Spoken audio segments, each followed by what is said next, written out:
My name is Brittany, and I was 31 when I thought I had met the love of my life, Luke. Our relationship moved quickly. Within a year of meeting, we were married. Luke is an accountant, tall and full of life. His laughter is the kind that lights up any room. I work in digital marketing, and I love painting during the weekends. I've always been someone who likes to plan things, while Luke is more go with the flow. I used to think that our differences made us a perfect match. The day after our wedding, our living room was filled with wedding gifts, cards, wrapping paper, and leftover decorations. It was a happy mess, a reminder of the fun we had at our wedding. That afternoon, Luke's parents, Teresa and Bradley, came over to visit. Because we got married so fast, I hadn't spent much time with them before. But they seemed friendly, at least at first. As we started opening gifts together, I noticed that Teresa and Bradley were more focused on the presents than I expected. Teresa picked up a crystal vase that my Aunt Frances had gifted us. She held it up, staring at it like it was the most precious thing she had ever seen. "Is this a crystal vase?" she asked. "Yes, it's beautiful, isn't it?" I replied, trying to gently steer the conversation away. I didn't want her to get any ideas about taking it. But then Teresa said, almost casually, "We can find a good spot for this at our house." I was stunned. Luke was busy looking at a set of fancy kitchen tools from his cousin and hadn't noticed. I shot him a look, silently begging him to say something. He just laughed and said, "Mom, that's our wedding gift," as if it were all a joke. "Oh, come on. It'll just collect dust here. We'll actually use it," Bradley added, putting his arm around Teresa. They both chuckled like it was no big deal. Trying to stay calm, I said, "Actually, I thought it would look really nice in our foyer." Teresa's face changed. She didn't laugh. Instead, she looked slightly irritated and said in a firm voice, "Brittany, you need to learn to share. We're family now, and families help each other." Her words felt more like a warning than advice. Luke noticed the shift and tried to smooth things over. "Let's not worry about this right now," he said quickly. "We've got plenty of gifts." But something inside me felt uneasy. It was the first time I realized that being part of Luke's family might come with more challenges than I expected. I nodded quietly, trying not to let my frustration show as Luke's parents continued picking out items they wanted from our wedding gifts. It felt like they were taking little pieces of my new life, and Luke wasn't doing anything to stop them. I had just become a wife, and already I felt like I was being pushed aside in my own home. The first year of our marriage passed by quickly. Before I knew it, our anniversary was around the corner. I wanted it to be special and unforgettable, so I made a reservation at Chat Louis, a cozy little restaurant we both loved. As a kind gesture, I also invited Luke's parents. I thought it would show them that they were welcome and important to us. When we arrived at the restaurant, Teresa and Bradley were already there, flipping through the menus. Teresa looked around the room with wide eyes and said, "This place is fancy." Her tone made me a little nervous, but I brushed it off. Luke gently squeezed my hand under the table, a small thank you for putting the evening together. I really hoped this dinner would bring us closer, as a family. I wanted to start our second year of marriage with stronger bonds. I ordered the salmon, which I knew was Luke's favorite. But Teresa's eyes went straight to the most expensive dishes. Without hesitation, she told the waiter, "We'll have the lobster and the filet mignon." Bradley added with a grin, "And bring us a bottle of your best wine." I forced a smile, trying to keep things cheerful. "Quite the celebration, huh?" I said, hoping to lighten the mood. Luke just shrugged and said, "It's a special night. Let's not worry about the cost." As the dinner went on, Teresa and Bradley seemed to be having the time of their lives. They enjoyed every bite like it was a 6-star banquet. Meanwhile, I couldn't stop thinking about how much the bill was going to be. It didn't feel like our anniversary anymore. It felt like they had taken over something that should have been just for us. When the check finally came, Luke's eyes widened for a moment. The total was much higher than expected. But he quickly hid his reaction and handed his card to the waiter without saying a word. As we walked out, Teresa hooked her arm through mine and smiled brightly. "Brittany, this was just lovely," she said with a satisfied voice. I smiled back, but inside, I felt like a guest at my own celebration. We should do this again next year, Teresa had said after our anniversary dinner. I smiled politely, but my mind was already turning to the upcoming holidays. Thanksgiving was around the corner, and soon after, the entire holiday season would be in full swing.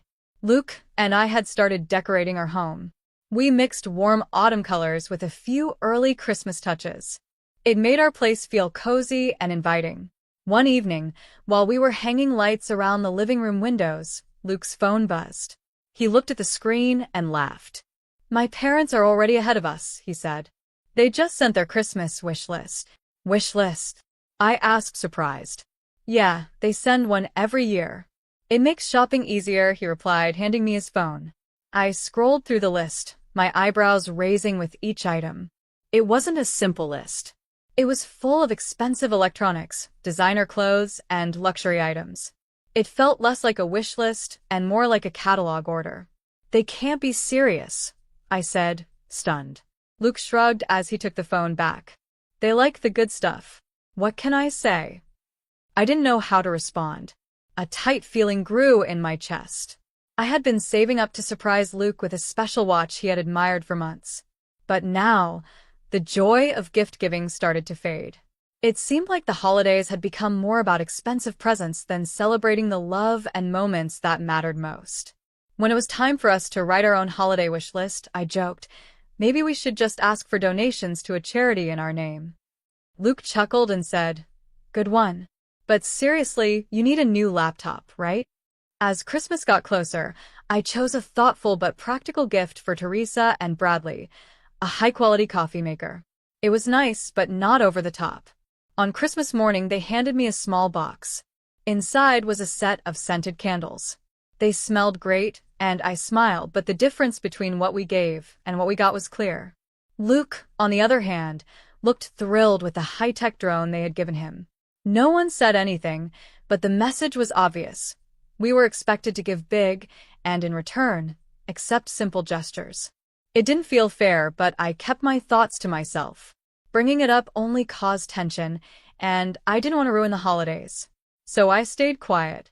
I wrapped presents, smiled through the celebrations, and kept the peace. But deep down, I started to wonder if the joy of the season was being replaced by pressure, expectations, and an uneven idea of what it meant to be family. I was sitting at my desk when I heard the familiar ping of an email. It was a notification about my quarterly bonus. I opened it quickly and smiled. The bonus was more than I expected. Right away, my mind went to Luke and me. Things had been a little tense between us lately, and I wanted to do something to bring back some joy and connection. We had often talked about going to Catania. It was our dream destination, full of beauty, charm, and romance. I thought this would be the perfect moment to finally make that dream come true. That evening, during dinner, I decided to surprise Luke with the news. "Guess what?" I said, smiling. "I booked us a trip to Catania." Luke's eyes lit up, and a big smile spread across his face. "Catania? Really? That's amazing, babe." He stood up and gave me a kiss, clearly excited. I hadn't seen him that happy in a long time, and for a moment, everything felt perfect. But then his phone rang. It was his mother. I sat quietly as he answered, hoping he wouldn't tell her just yet. I wanted this trip to be just ours, at least for now. But I heard him say excitedly, "We're going to Catania." My heart sank a little. I watched his happy expression slowly turn into something more serious. I know, you've always wanted to go," he said. His smile faded as he listened. When he hung up, he looked at me with hesitation in his eyes. "They want to come with us," he said quietly. I froze, holding my fork in midair. "To Catania? With us?" I asked, trying to keep my voice calm. Luke nodded. "They said they've never been, and it's always been their dream. They thought it would be nice to go together." The room suddenly felt small. I took a deep breath. "Luke, this was supposed to be our trip. Just us." He stayed quiet for a moment, then said, "I know, but they're getting older, and I feel guilty. They've done a lot for me." I thought about everything, the fancy dinners, the unfair gift exchanges, all the little things we had given up for them. But this time is for us, I said firmly. We can take them another time. I used this bonus to do something special for us. Luke sighed, the sound full of frustration. They won't understand, he muttered. You know how hard I've worked for this, I said, my voice low but full of emotion. We need this. Just us. After a long silence, he finally nodded. Okay, we'll tell them another time might work better. But when the time came to talk to them, Luke hesitated again. On speakerphone, Teresa immediately responded, Why next year? We can afford it now. I couldn't stay quiet anymore. Because this trip is for us, Teresa, I said. Luke and I need this time together. I spoke up, unable to hide my frustration anymore. There was a short pause before Teresa replied sharply. Well, that's very selfish of you, Brittany. Very selfish indeed. Her words cut through me. After the phone call ended, our home felt different, cold, quiet, and tense. Luke didn't say much. I could see he was torn between his parents and me, but I stayed firm. This trip to Catania was supposed to be our special moment, a dream we had both talked about for so long. I wasn't going to let anyone take that away from us. In the days that followed, Luke changed. He started leaving for work early and coming home late. When he walked through the door, I'd say, Dinner's in the oven, my voice echoing through the quiet house. He would reply with a flat, thanks, and nothing more. Our words felt empty, like we were strangers living under the same roof. I missed him. I missed us. I missed the way we used to laugh together, dreaming on the couch about the places we'd visit, the life we were building. Now, it felt like a wall stood between us, an invisible barrier that kept us apart no matter how close we sat. One evening, things felt especially heavy. We sat at the dinner table, barely speaking. The only sound was his fork tapping his plate. The silence was painful. I couldn't take it anymore. Luke, we can't keep going like this, I said quietly, afraid of making things worse. We need to talk about what happened. We can't let this silence become our new normal. He didn't say anything at first. He just kept eating, his face hard to read. Then he set his fork down. I knew I had his attention, even if just for a moment. What do you want me to say, Brittany? He asked, sounding tired. I want to understand why this has become such a big issue, I said gently. Why does it feel like you're choosing them over me? He let out a deep sigh and folded his hands. They're my parents, he said softly. They've always wanted to see Catania. It's a dream they've had forever. And what about our dream? I asked, my voice shaking. What about the plans we've made, the things we've looked forward to together? He ran a hand through his hair, something he always did when he was overwhelmed. I know, he said. I feel responsible for them. They've done so much for me. And where does that leave us? I asked, leaning closer so he would really hear me. What happens to our marriage if you keep putting them first? He didn't answer right away. The silence that followed filled me with fear. Maybe we weren't as strong as I thought. Maybe this wasn't just about a trip. Maybe it was something deeper, something we had to face before we lost each other completely. I had always believed our relationship was strong, like it was built on solid rock. But now, it felt more like it was built on sand, easily washed away by the constant pressure from Luke's parents. I looked at him and spoke softly, trying to keep my voice calm, even though I was hurting inside. It's supposed to be us against the world, Luke. Not me against you and your parents. He finally looked at me, really looked at me. I could tell he was struggling, torn between me and them. I know, Brittany, he said with a sigh. I just don't know how to make everyone happy. That's the problem, I replied. We can't always make everyone happy. But we made promises to each other when we got married. Doesn't that mean something to you? He nodded slowly, staring down at the table before meeting my eyes. It does, he said. It means a lot. We finished the meal in a quiet that felt different. Not cold or angry like before, but thoughtful. It was as if my words had reached something inside him, something that had been asleep for a long time. Maybe I had finally made him think about where we were headed. The next morning, sunlight filled the room, but it felt cold and empty. I turned over in bed and noticed the other side was untouched. Luke hadn't come to bed. The house was still and silent, the kind of silence that makes your chest feel heavy. I rubbed my eyes and reached for my phone, expecting to see no messages, just another quiet day. But instead, the screen was full of alerts. One after another, all from my bank. I sat up quickly, my heart pounding. As I read the notifications, my chest tightened. There were multiple charges, expensive ones. Hotel bookings, airline tickets, and more. All charged to my account. My bonus money. My hands shook as I opened the emails. That's when I saw it clearly. 2 tickets to Catania. A hotel reservation. The flight had already left hours ago. Luke had taken the trip. But not with me. He had gone with his parents. The vacation we dreamed about. The one I planned. The one I paid for. Gone. And he left me behind. I felt like I had been punched in the chest. At first, I couldn't believe it. Then that disbelief quickly turned into anger and deep pain. I looked at my phone, still holding it tightly, trying to process what I had just discovered. Luke, the man I had trusted with everything, had used that trust to hurt me. He had access to my bank account, and he used my bonus money to take his parents to Catania. Without me. It was all right there, clear and undeniable. The emails.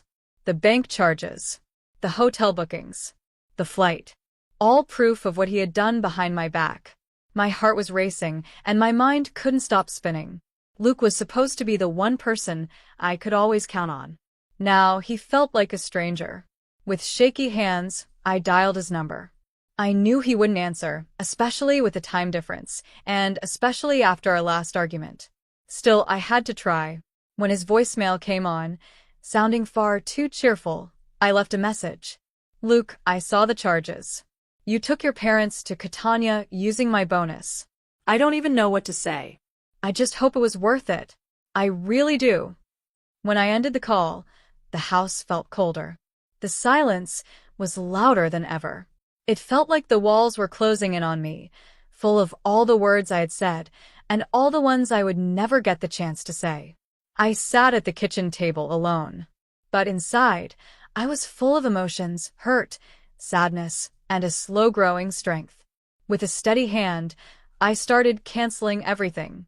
The hotel, the return flights, every single thing connected to my money. One by one, I shut down each booking. And with each cancellation, I felt something shift. A small part of the old life I thought I had was fading away. Then, I called the bank and removed Luke's access from all my accounts. I didn't hesitate.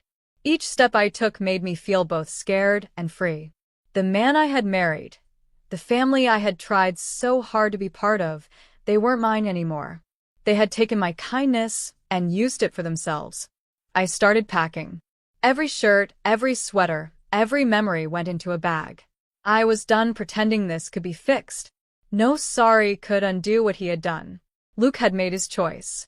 And now I was making mine. I took off my wedding ring. It felt cold and heavy in my hand. It once meant love and trust. Now it meant betrayal. I placed it on the counter, watching how it sparkled in the light. It looked beautiful, but it didn't mean anything anymore. With one last look around, I closed the door. Not just on the house, but on everything that had broken me. I drove away with my car packed full of clothes and the things I needed most. Every item reminded me how quickly everything had changed.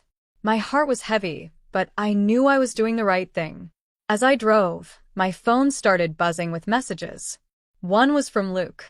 Several were from his mother. I pulled over to read them, knowing they would only make me feel stronger about my decision. Luke's message was short. Brittany, please. We need to talk. Can't we just discuss this? His words felt empty, almost like a joke after everything that had happened. I started typing a reply, then stopped. Nothing I said could fix what he had done. There was too much damage. His mother's messages were a mix of confusion and excuses. She tried to explain their side, to make it all sound like a misunderstanding. But I didn't care. I had made up my mind and nothing she said would change it. I turned off my phone. They were across the world in Catania, enjoying a trip paid for with money they had no right to. They could figure out their own hotel problems. I had other things to focus on. First, I went to the bank. The manager, a kind woman in her 50s, greeted me with a warm smile. I need to make sure my husband can't access my accounts anymore, I told her. My voice was calm, even though I didn't feel calm inside. She nodded. Let's make sure you're fully protected. By the time I left the bank, I felt like I could breathe again. My money was safe, and I had taken the first real step toward taking control of my life. Next, I drove to my sister Kayla's house. She opened the door before I even knocked and pulled me into a big hug. Brittany, I've been so worried, she said, her voice full of concern. We sat at her kitchen table, and I told her everything. She shook her head in disbelief. You deserve better than this, she said firmly.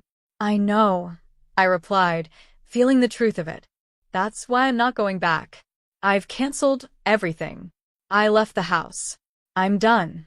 She squeezed my hand, her eyes full of both anger and pride. Good for you. So, what now? I looked around her familiar kitchen and felt a bit of peace return. I'm starting by filing for divorce. I can't stay married to someone who doesn't respect me. Do you need a lawyer? Kayla asked, already ready to help. I'll find one, I said. Someone who doesn't know Luke or his family. I want a clean break. We unpacked my car together and talked about the next few days. Doing normal things helped calm me down.